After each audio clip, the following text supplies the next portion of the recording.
There's no room for doubt anymore.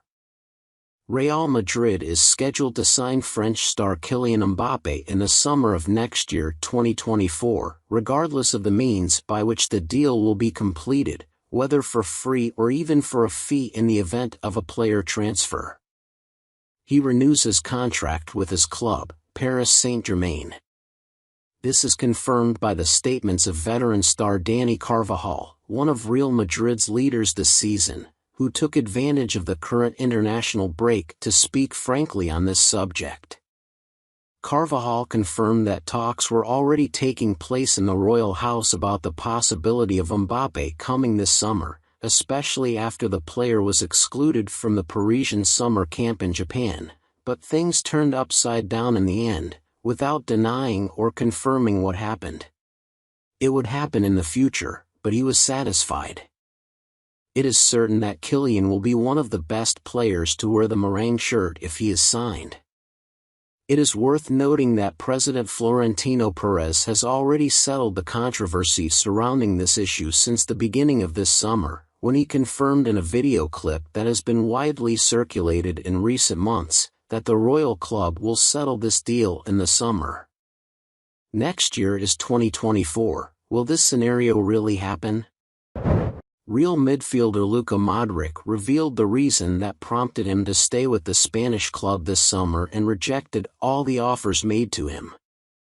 Modric's contract with Real expired in June 2023, and he was frequently linked with a move to the Saudi League from Al Ahly, but he settled on extending his contract for one season at the Santiago Bernabeu.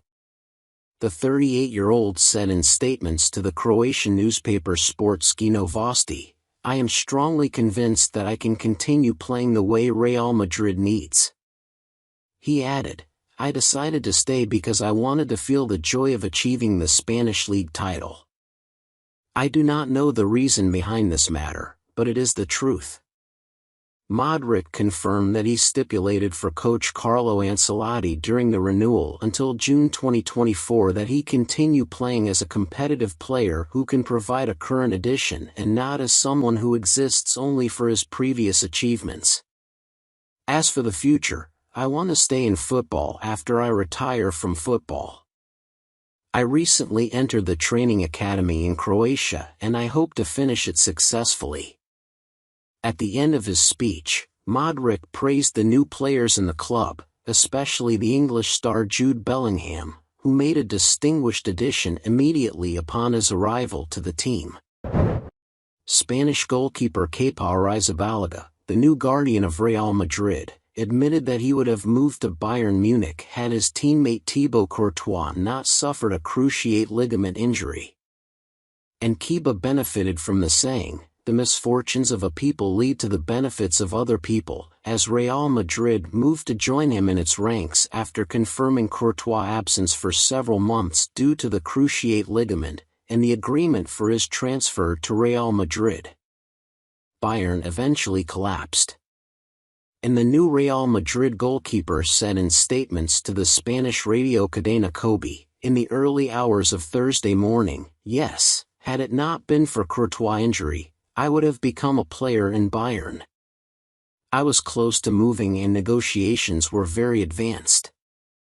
Kepa added, "Fortunately for me, I did not move to Bayern Munich and now I am in Real Madrid." Of course, the injury played a role in the matter, and we do not wish harm to anyone. There is a dialogue between us on a daily basis. Regarding Luka Modric, he said, "He is great quality, and he should not retire soon. This move is still a long way off, and I hope he stays on the field for as long as possible. Everyone loves him at Real Madrid." Real Madrid Castilla coach Raúl González informed the club's management of the call he received from Villarreal to assume responsibility for the team's technical management after Quique Setién's dismissal. According to the Spanish newspaper Marca, both Real Madrid and Raúl are analyzing the situation and studying the offer to determine the appropriate decision for both sides, after 5 continuous years of the former team striker being at the head of the technical leadership of Castilla, as this is the first time that this could be considered. Leaving. The Spanish report indicated that the Real Madrid administration sees the Castilla project in safe hands with Raúl and they consider him the ideal person to lead Castilla. Despite this, they are evaluating the situation with him in the presence of a tempting offer to lead a club in La Liga. Raúl has also received calls from other clubs such as Eintracht Frankfurt, Espanyol and Leeds United over the past few months, as well as Schalke earlier.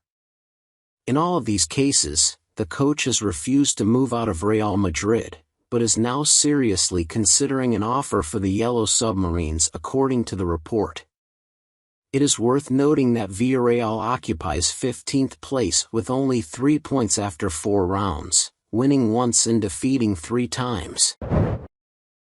Spanish defender Sergio Ramos confirmed that he did not hesitate to score against his former club, Real Madrid, during the press conference he held on the occasion of his return to Seville.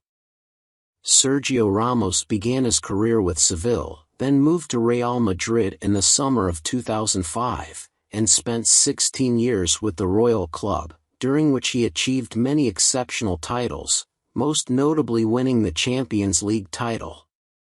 Although Ramos is considered one of the legends of Real Madrid, and one of the players who enjoys great popularity at the Santiago Bernabéu, he will not hesitate to score against his former team if the opportunity arises, despite his assertion that his heart is divided between Real Madrid and Sevilla.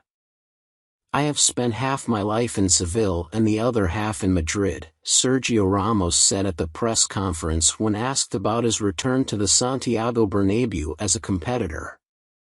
And when asked if he was ready to take a penalty kick in the 90th minute against Real Madrid, he replied, "Man, that depends on the coach's choices for the shooters. Of course I like challenges and I would like to take the penalty kicks that Ivan Rakitic specializes in. My team now is Sevilla. If this happens I will gladly implement it."